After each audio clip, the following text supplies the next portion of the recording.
तर आता यानंतर तो श्रीहरी जे बोलला ते लवकर सांग, असे संतांनी सांगितल्याबरोबर निवृत्तीदास ज्ञानेश्वर महाराज म्हणाले, महाराज ऐका. देव म्हणतात, अर्जुना, जो तू सर्व लक्षणांचा समुदाय ऐकलास तो अज्ञानाचा भाग आहे असे समज. या अज्ञान भागाचा त्याग करून ज्ञानाविषयी चांगला दृढ हो.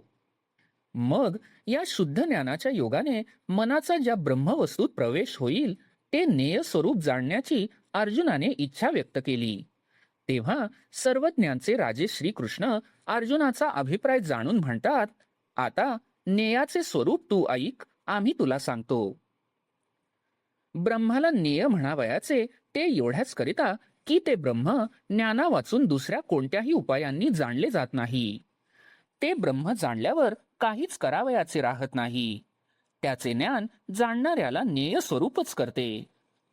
ते नेय स्वरूप जाणल्यामुळेच संसाराचा निराश करून नित्यानंद स्वरूप व्हावे. ते नेय असे आहे की त्याला आरंभ नाही. त्याला परब्रह्म असे स्वभावतः नाव आहे. ते नाही म्हणावयाला जावे तर ते विश्वाच्या आकाराने दिसते. ते ब्रह्म विश्वच आहे असे म्हटले तर विश्व हा तर मिथ्याभास आहे.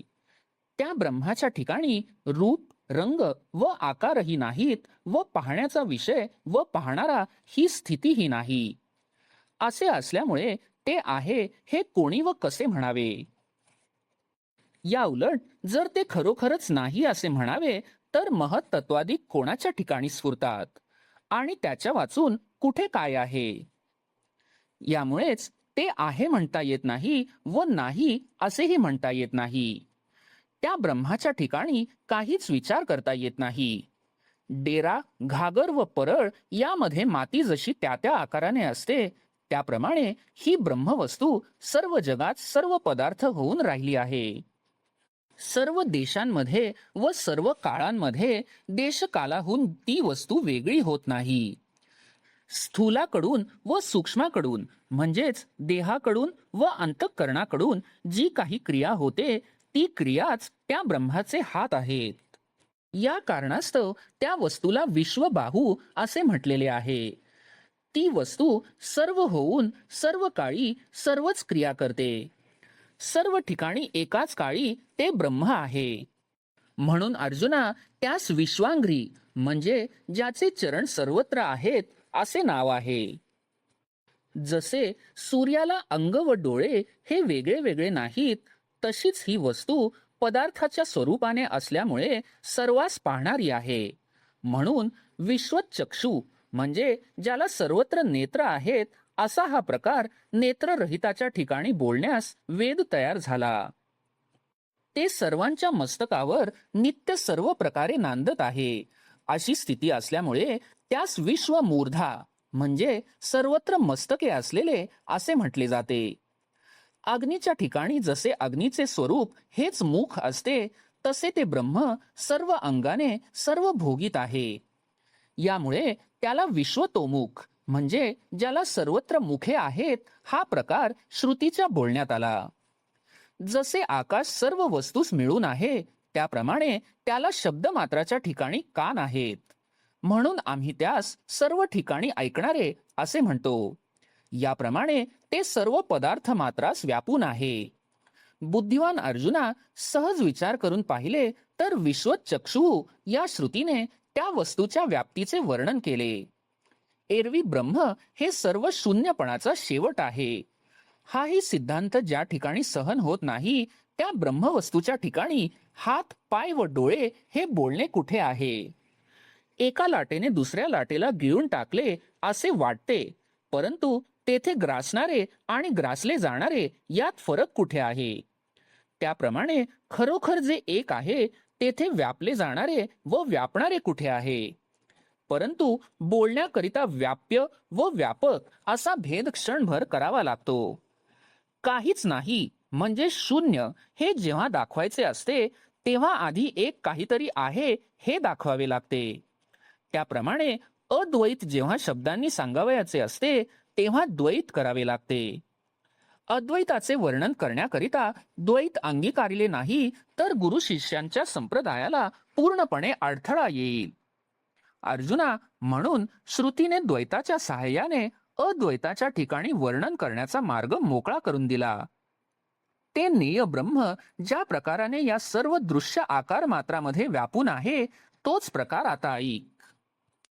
ते ब्रह्म असे आहे की जसे अवकाशाच्या ठिकाणी आकाश व्यापून आहे, अथवा वस्त्रांमध्ये तंतू जसा वस्त्र होऊन आहे, पाण्यामध्ये रस जसा पाणी होऊन असतो, दिव्यामध्ये दिवा होऊन जसे तेज असते, ज्याप्रमाणे कापरामध्ये सुगंध कापूर होऊन असतो, शरीरामध्ये जसे कर्म शरीर होऊन असते, जसे सोनेच सोन्याचा तुकडा होऊन असते, त्याप्रमाणे ते ब्रह्म या सर्वांच्या सर्व अंगात आहे. ते सोने तुकडेपणामध्ये असते तेव्हा तो सोन्याचा तुकडा असे वाटते, पण वास्तविक पाहिले तर तुकड्याच्या आकाराने असणारे सोने हे सोन्यासारखेच आहे. पाण्याचा ओघ जरी वाकडा असला तरी पाणी सरळच असते. लोखंडात अग्नीचा प्रवेश झाला म्हणून तो अग्नी लोखंड होत नाही. घटाच्या आकाराने वेटाळलेले आकाश घटामध्ये वाटोळे आहे असे वाटते.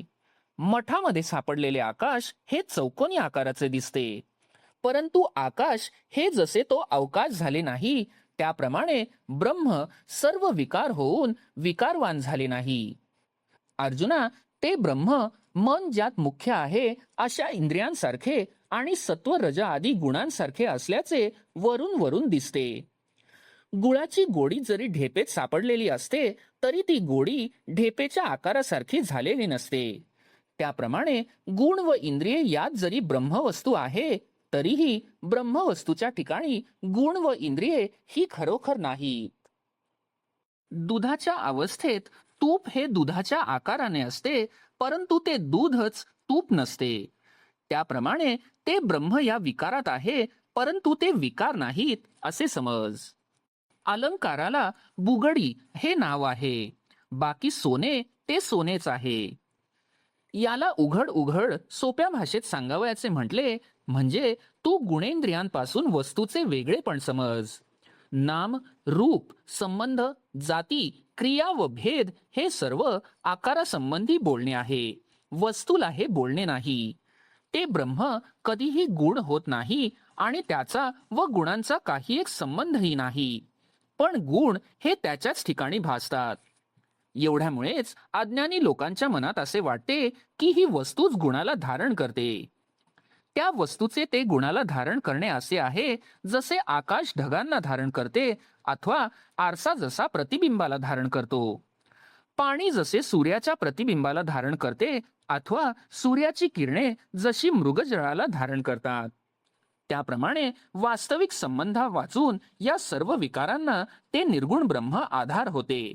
परंतु विकारास आधार आहे हेही म्हणणे व्यर्थच आहे, कारण ते भ्रमाच्या कल्पनेचा अंगीकार करून म्हटलेले आहे. एखाद्या दरिद्री पुरुषाने स्वप्नात राज्य करावे त्याप्रमाणे निर्गुण ब्रह्माने गुणांचा भोग घेणे होय. गुणांचा संबंध अथवा गुणांचा भोग याचा निर्गुण ब्रह्माच्या ठिकाणी संबंध आहे असे बोलू नये. अर्जुना, अनेक अग्नीतून जशी एकच उष्णता भेदरहित रूपाने असते, त्याप्रमाणे ते ब्रह्म चराचर भूतांमध्ये असते. त्या प्रकारच्या अविनाश रूपाने व सूक्ष्म स्थितीने ते ब्रह्म सर्व स्थावर जंगमाला व्यापून आहे. ते येथे नेय आहे असे समज. ते एकच चराचरांच्या आत व बाहेर, ते एक जवळ व लांब आहे. इतकेच नव्हे, त्या वाचून दुसरा प्रकार मुळीच नाही.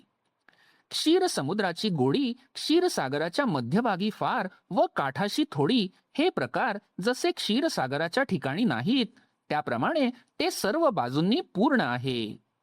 स्वेदज आदी करून वेगवेगळ्या प्राण्यात त्याच्या व्याप्तीस न्यूनता नाही. हे श्रोत्यांच्या भूषणा अर्जुना, ज्याप्रमाणे कित्येक हजारो घागरींमध्ये चंद्राचे प्रतिबिंब पडले असताही चंद्रबिंबास अनेकता येत नाही, मिठाच्या अनेक कणांच्या ढिगातून जसा एकच खारेपणा असतो, अथवा कोट्यवधी उसात गोडी जशी एकच असते, त्याप्रमाणे अनेक भूतमात्रांमध्ये ते एकसारखे व्यापून राहिले आहे. ते ब्रह्म विश्व या एका कार्याला कारण आहे. ज्याप्रमाणे समुद्रापासून लाटा उत्पन्न होतात व त्या लाटांना समुद्रच आधार असतो, त्याप्रमाणे त्या ब्रह्मापासून हा भूताकार उत्पन्न होतो व तेच ब्रह्म त्या भूताकाराला आधार आहे. बाल्य, तारुण्य व वृद्धावस्था या तिन्ही अवस्थात शरीर जसे एकच आहे, त्याप्रमाणे जगाच्या उत्पत्ती, स्थिती व लय या तिन्ही स्थितीत ते ब्रह्म अखंड एकसारखे असते. सायंकाळ, प्रातःकाळ व माध्यान्ह काळ या क्रमाने सबंध दिवस होत जात असताना आकाश जसे बदलत नाही, जगाच्या उत्पत्तीच्या काळी ज्याला ब्रह्मदेव असे म्हणतात व व्याप्ती काळी जे विष्णू या नामाला प्राप्त झाले, हा जगदाकार नाहीसा होतो त्यावेळी ज्यास रुद्र असे म्हणतात, त्यावेळी रज, सत्व, तम आदी 3 गुण हे देखील नाहीसे होतात. त्यावेळेला ते ब्रह्म शून्य म्हणजेच निर्धर्म होऊन राहते. आकाशाचे शून्यत्व गिळून सत्वादी तिन्ही गुणांचा नाश करून ते शून्य असते. तेच महाशून्य होय, अशाबद्दल वेदवचन प्रमाण आहे. ते ब्रह्म अग्नीला चेतविणारे आहे, चंद्राला अमृत देणारे आहे. त्या ब्रह्माच्या प्रकाशाने सूर्याचे डोळे पाहतात, त्याच्या उजेडाने तारे प्रकाशले जातात व त्याच्या तेजाने सूर्य सुखाने वावरतो. ते ब्रह्म आरंभाचा आरंभ आहे, वाढीची वाढ आहे, बुद्धीची बुद्धी आहे व जीवाचा जीव आहे. ते मनाचे मन आहे, डोळ्यांचा डोळा आहे, कानांचे कान आहे व वाचेची वाचा आहे. ते प्राणांचा प्राण आहे, गतीचे पाय आहे व त्याच्यामुळे कर्माचे घडणे होते. त्याच्या योगाने आकार आकाराला येतो, त्याच्या योगाने विस्तार विस्तारतो व त्याच्याच योगाने संहार नाश करतो. ते पृथ्वीची पृथ्वी आहे, त्या ब्रह्मरूपी पाण्याला पिऊन पाणी हे पाणीपणाने आहे. त्याच्या तेजाने तेजास प्रकाश दिला जातो. ते ब्रह्म वायूचा श्वासोच्छ्वास आहे, त्या ब्रह्मरूपी पोकळीत आकाश राहिले आहे. हा सर्व जगतरूपी भास त्याच्या योगाने भासतो. अर्जुना, ते सर्वांच्या ठिकाणी सर्व आहे व तेथे द्वैतपणाचा प्रवेश होत नाही. ते पाहिल्याबरोबर दृश्य व द्रष्टा हे सर्व ऐक्य भावाने एक होऊन जातात. मग ते ब्रह्मच ज्ञान होते व ज्ञाता, ज्ञेय व ज्ञान यांनी जाणले जाणारे ठिकाण तेही ब्रह्मच होते. ज्याप्रमाणे पाटीवर हिशेब करण्याचे संपल्यावर हिशेबातील वेगवेगळ्या रकमा एक होतात, त्याप्रमाणे साध्य, साधन आदिकही ब्रह्माच्या ठिकाणी ऐक्यास येतात. ज्या ठिकाणी द्वैताचा व्यवहार चालत नाही, ते ब्रह्म सर्वांच्या अंतःकरणात असते. याप्रमाणे प्रथम हे क्षेत्र तुला स्पष्टपणे व्यक्त करून दाखविले. त्याचप्रमाणे क्षेत्राचा प्रकार सांगितल्यानंतर आम्ही ज्या रीतीने तुला डोळ्यांनी दिसेल त्या रीतीने तुला ज्ञान सांगितले. तुझी बुद्धी पुरे म्हणून तृप्त होईपर्यंत कौतुकाने आम्ही अज्ञानाचेही चांगले वर्णन केले. आताच विचारांच्या विस्ताराने ज्ञेय, मूर्तिमंत स्पष्ट करून सांगितले. हा सर्व विचार बुद्धीत भरून जे माझ्या भावनेने माझ्या स्वरूप सिद्धीला येतात, ज्यांनी देहादी परिग्रहाचा त्याग करून आपला जीव माझ्या ठिकाणी वतनदार केला, असे जे माझे भक्त, ते शेवट हाच विचार जाणून व आपला मोबदला मला घेऊन मद्रूपच होतात. अर्जुना, मद्रूप होण्याचा मुख्य प्रकार हा आहे असे समज व इतर सर्व मद्रूप होण्याच्या प्रकारांपेक्षा हा सोपा आहे. डोंगराच्या कड्याला वर जाण्याकरिता जशा पायऱ्या कराव्यात, आकाशाच्या पोकळीत वर जाण्याकरिता जशी माज बांधावी किंवा खोल पाण्यातून जाण्याकरिता जशी त्या पाण्यात नाव घालावी, तसेच तुला पायरीनुसार सगळे स्पष्ट करून सांगण्यात आले. सर्वच आत्मा आहे हा विचार जर तुला एकदम सांगितला असता तर तो विचार तुझ्या बुद्धीच्या आटोक्यात आला नसता. तुझ्या बुद्धीचा असमर्थपणा पाहिल्या कारणाने एकच सर्वत्र भरलेले ते परब्रह्म ते आम्ही 4 प्रकारचे केले. मुलाला जेव्हा जेवावयास घालावयाचे असते तेव्हा एक घास 20 ठिकाणी करावा लागतो, त्याप्रमाणे एकच परब्रह्म 4 प्रकारच्या निमित्ताने आम्ही तुला सांगितले. तुझी ग्रहण शक्ती पाहून एकाच ब्रह्माचे क्षेत्र, ज्ञान, ज्ञेय, अज्ञान असे आम्ही 4 भाग केले. असे सांगूनही जर हा अभिप्राय तुला कळला नसेल तर हाच प्रकार पुन्हा एक वेळ सांगतो. आता त्या ब्रह्माचे 4 ठिकाणी विभाग करणार नाही व सर्व एक ब्रह्मच आहे असे संपविणार नाही. आत्मा व अनात्मा यांची सारखी योग्यता धरून प्रतिपादन करण्यात येईल. एकाच ब्रह्माचे आत्मा म्हणजे पुरुष व अनात्मा म्हणजे प्रकृती असे भाग सारखे करून सांगू. परंतु तू मात्र एवढे कर की आम्ही तुझ्याजवळ जे मागू ते तू आम्हाला दिले पाहिजे. ते मागणे हे की इतर सर्व इंद्रियांचे व्यापार बंद ठेवून फक्त ऐकण्याचे काम चालू दे. या श्रीकृष्णाच्या बोलण्याने अर्जुनाच्या अंगावर रोमांच उभे राहिले. ते पाहून देव म्हणाले, तू चांगल्या योग्यतेचा आहेस, पण हर्ष वेगाने अनावर होऊ नकोस. अर्जुनाला येणारा हर्षाचा वेग याप्रमाणे श्रीकृष्णांनी आवरून श्रीकृष्ण म्हणाले, प्रकृती पुरुषांचा विभाग सांगतो, तो नीट लक्ष देऊन ऐक. ज्या मार्गाला जगामध्ये योगी सांख्य असे म्हणतात आणि ज्या सांख्य मार्गाचे महत्व वर्णन करण्याकरिता मी कपिल झालो, तो प्रकृती पुरुषांचा शुद्ध विचार तू ऐक, असे आदिपुरुष श्रीकृष्ण अर्जुनास म्हणाले.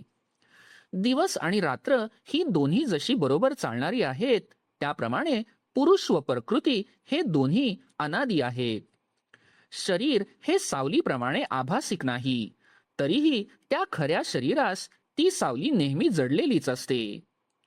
दाणे येण्याच्या पूर्वीचे कणीस हे असार भूस व साररूप दाणे यांसह वाढते. त्याप्रमाणे उघड अनादी सिद्ध असलेले व एकमेकात मिसळलेले हे प्रकृती पुरुष जुळ्यासारखे आहेत असे समज. क्षेत्र या नावाने जे सर्व सांगितले तेच येथे प्रकृती होय असे समज. आम्ही ज्याला क्षेत्रज्ञ असे म्हटले तोच पुरुष आहे. यास ही वेगवेगळी नावे आहेत, परंतु ज्याच्याविषयी निरूपण करावयाचे ते वेगळे नाही, हे वर्म तू वारंवार चुकू नकोस. सत्ता तिला पुरुष हे नाव आहे आणि क्रियेस प्रकृती हे नाव आहे. बुद्धी, इंद्रिये, अंतःकरण इत्यादी विकारांचा समुदाय, सत्व, रज, तम हे तिन्ही गुण, हा सर्व समुदाय प्रकृतीपासून झाला आहे. ही प्रकृतीच कर्माच्या उत्पत्तीला कारण आहे. प्रकृतीच्या ठिकाणी अगोदर इच्छा आणि बुद्धी ही अहंकारास उत्पन्न करतात आणि मग त्या जीवाला कारणाच्या म्हणजे इच्छित वस्तू मिळविण्याच्या नादी लावतात. ज्याच्या प्राप्तीचा मनास चटका लागला असेल तो पदार्थ प्राप्त करून घेण्याकरिता जे शारीरिक क्रियेचे सूत्र हातात धरून हलवावयाचे, या बाह्य प्रयत्नास कार्य असे म्हणतात. मदाच्या आश्रयाने जीवास झालेली इच्छा मनाला चिथावते व नंतर ते मन इंद्रियांकडून इच्छित करवून घेते. इच्छेने उत्तेजित केलेल्या मनाकडून कर्मेंद्रियास होणाऱ्या या प्रेरणारूप क्रियेस कर्तृत्व असे म्हणतात. म्हणूनच या तिन्ही म्हणजेच कारण, कर्तृत्व व कार्य यांना प्रकृती ही मूळ आहे असे सिद्धांचे राजे श्रीकृष्ण म्हणाले. याप्रमाणे या तिघांच्या समुदायाने प्रकृती कर्मरूप होते, परंतु ज्या गुणांचे आधिक्य होईल त्यासारखी ती बनते. ज्या कर्माचा सत्वगुण अंगीकार करतो त्याला सत्कर्म म्हणावे. जे कर्म रजोगुणापासून उत्पन्न होते ते मध्यम जाणावे. जी कर्मे केवळ तमोगुणापासून होतात ती कर्मे शास्त्राविरुद्ध व निकृष्ट प्रतीची समजावीत. याप्रमाणे बरी वाईट कर्मे प्रकृतीपासून होतात. मग त्या कर्मांपासून जे उत्पन्न होते ते सुख दुःख होय. वाईट कर्मापासून दुःख उत्पन्न होते व सत्कर्मापासून सुख उत्पन्न होते. त्या दोन्हींचा भोग पुरुषाला होतो असे म्हणतात. सुख व दुःख जोपर्यंत खरोखर उत्पन्न होतात तोपर्यंत प्रकृती व्यापार करते व पुरुष भोगतो. प्रकृती पुरुषांचा व्यवहार सांगाव्यास लागले असता तो अघटित आहे. या व्यवहारात स्त्री मिळविते व नवरा आयता खातो. या प्रकृती पुरुष रूप नवरा बायको संबंधींचा संबंध नसतो व त्यांच्यात मेळही नसतो, परंतु बायको म्हणजेच प्रकृती जग प्रसवते हे आश्चर्य ऐक. तो पुरुष अंगहीन, निराकार, पांगळा, द्रव्यहीन, एकटा, जुना पुराणा, अति म्हाताऱ्यापेक्षा म्हातारा असा आहे.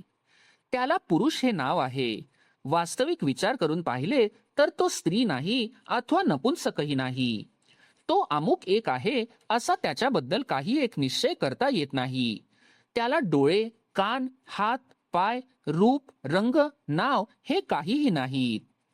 ज्याच्या ठिकाणी काहीच नाही तो प्रकृतीचा नवरा आहे असे समज. पण अशा पुरुषासही सुखदुःखे भोगावी लागतात. तो पुरुष तर अकर्ता, प्रीती द्वेष शून्य व अभोक्ता आहे, परंतु ही प्रकृती त्याला भोगावयाला लावते. ज्या स्त्रीला आपल्या रूपाची व गुणांची थोडीशी हालचाल करता येते ती स्त्री वाटेल तो खेळ आकाराला आणते, म्हणजे न घडणाऱ्या गोष्टी घडविते. आपल्या रूपाने व गुणाने कोणत्याही पुरुषाला मोहविते. मग त्या प्रकृतीला तर गुणमयी हेच नाव आहे. प्रकृती म्हणजे मूर्तिमंत गुणच होय. ही प्रकृती क्षणोक्षणी नित्य नवे रूप धारण करणारी आहे व ही सर्व रूपानेच भरलेली आहे. हिचा उन्मत्तपणा जडालाही हालचाल करावयास लावतो. हिच्यामुळे नाममात्र प्रसिद्धीला आले व स्नेह हिच्यामुळे प्रेमळ आहे. हिच्यामुळे इंद्रिये आपापल्या कामात तरबेज आहेत. मन हे नपुंसक नाही का? पण ही प्रकृती त्याला सर्व त्रैलोक्यातील भोग भोगविते. याप्रमाणे या प्रकृतीची सर्वच कृती चमत्कारिक आहे. ही प्रकृती भ्रमाचे मोठे बेट आहे व ही मूर्तिमंत व्यापकपणाच आहे. हिनेच असंख्य विकार तयार केले आहेत. ही प्रकृती कामरूपी वेलाचा आधार आहे व ही मोहरूपी वनातील वसंत ऋतू आहे. हिला दैवी माया हे नाव प्रसिद्धच आहे. ही शब्दसृष्टीची वाढ आहे, ही साकारपणाची प्राप्ती आहे व ही प्रपंचाची न भंगणारी टोळधाड आहे. सर्व कला येथूनच झाल्या आहेत. विद्या हिनेच केल्या आहेत. हीच इच्छा, ज्ञान व क्रिया यास प्रसवली आहे. ही नादाची टांगसाळ आहे. शब्द मात्र हिच्यापासून उत्पन्न झाला आहे. ही चमत्कारांचे घर आहे. सर्व खेळ हिचाच आहे. जे उत्पत्ती व प्रलय आहेत ते हिचेच सकाळ व संध्याकाळ आहेत. ही प्रकृती अद्भुत भुरळ आहे. ही प्रकृती एकाकी असणाऱ्या पुरुषाची जोडीदारीण आहे व संग नसणाऱ्या पुरुषाची संबंधी आहे व ही प्रकृती निराकारी पुरुषासह संसार करून कालक्रमणा करीत आहे. हिच्या सौभाग्याच्या विस्ताराचा मोठेपणा एवढा आहे म्हणून ही त्या पुरुषाला आपल्या आटोक्यात आणते. त्याच्या ठिकाणी तर मुळीच काही नाही असे जरी आहे तरी ती आपणच त्या पुरुषाचे सर्व काही होते. त्या स्वतः सिद्ध असणाऱ्या पुरुषाची उत्पत्ती आपण होते व त्या निराकाराचा आकार आपण बनते. त्याचे राहणे व राहण्याचे ठिकाण आपणच होते. त्या इच्छारहिताची इच्छा, त्या पूर्णाची तृप्ती व त्या कुलरहिताची जाती व गोत्र हे देखील ही प्रकृती होते. त्या निराकार पुरुषाचाही आकार होते. त्या व्यापार रहिताचा व्यापार आपण स्वतः होते व त्या अहंकार रहित पुरुषाचा अहंकारही होऊन राहते. ज्याच्या विषयी काही चर्चा करता येत नाही अशा पुरुषाचे ही प्रकृती लक्षण होते. त्या अमर्याद पुरुषाचे ही माप होते व त्या मनरहित पुरुषाचे मन व बुद्धी ही प्रकृतीच होते. त्या नामरहिताचे नामही होते व त्या जन्मरहित पुरुषाचा जन्मही होते. त्याची क्रिया व कर्म ही आपणच होते. त्या निर्गुणाचे गुण, त्या पायरहिताचे पाय, त्या कानरहिताचे कान व त्या नेत्ररहिताचे नेत्र होते. त्या भावातीताचे भावही होते व त्या अवयवरहित पुरुषाचे अवयव होते. ही प्रकृती त्या पुरुषाचे सर्व काही होते.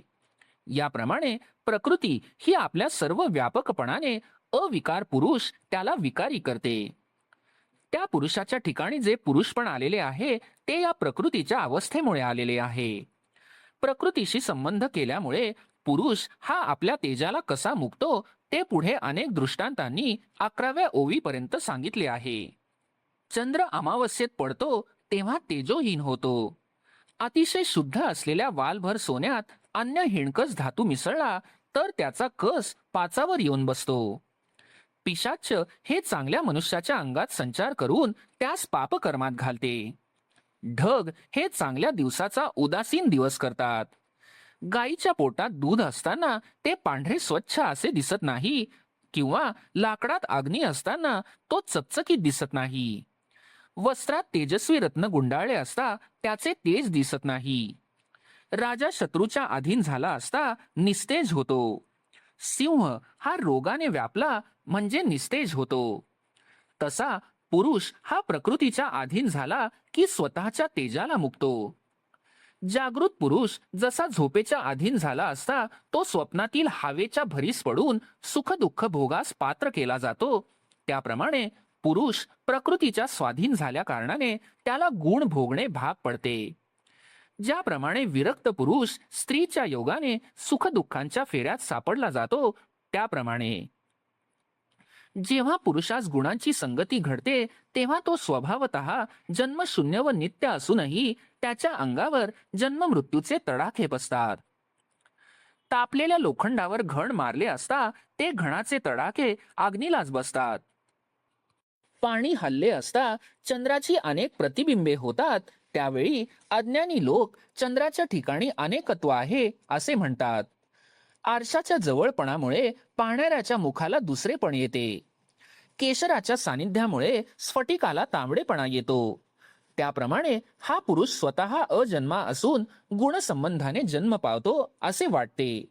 एरवी गुणांचा संबंध टाकून पाहिले तर तो जन्म पावत नाही. ज्याप्रमाणे संन्यासी स्वप्नामध्ये अंत्यजादी जाती होतो, त्याचप्रमाणे या पुरुषास नीच व उच्च योनी आहेत असे समज. खरं तर पुरुषाला जन्मणे व भोगणे या अवस्था नाहीतच. त्याचे जन्मणे व भोगणे वगैरे सर्व गोष्टींशी जो संबंध दिसतो त्याला कारण पुरुषाला असलेली गुणांची संगती आहे. हा पुरुष प्रकृतीमध्ये उभा आहे खरा, परंतु जुईच्या वेलास जसा आश्रयभूत खांब उभा केलेला असतो त्या खांबाप्रमाणे हा पुरुष प्रकृतीला केवळ आश्रयभूत आहे. पृथ्वी व आकाश यांमध्ये जेवढे अंतर आहे तेवढे अंतर प्रकृती व पुरुष यांच्यामध्ये आहे.